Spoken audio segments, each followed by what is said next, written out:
বের করে নিয়ে আসা হয়েছে। ওরা কোথায় আছে, কি আটকে পড়েছে? আমরা খবর পেয়েছি ওদেরকে গেস্ট রুমে আটকে রাখানো হয়েছে। হ্যাঁ বলেন তো, ওরা কি জন্য আপনারা এখানে আসছেন?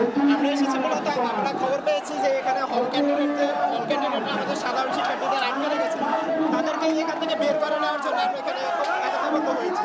আমরা প্রথমে বঙ্গবন্ধু হলে গিয়েছিলাম, তারপর জিয়া হল, তারপরে এই হলে আসছি।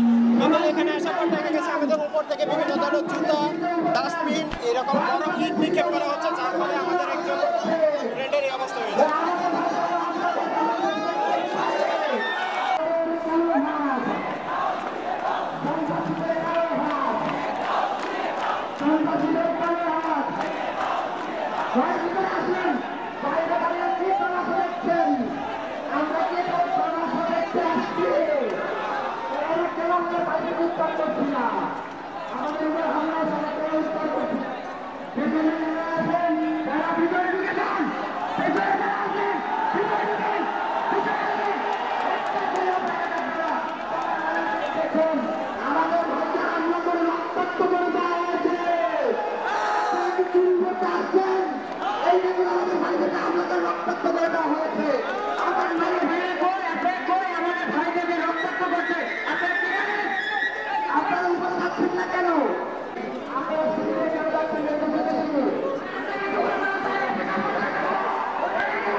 Vamos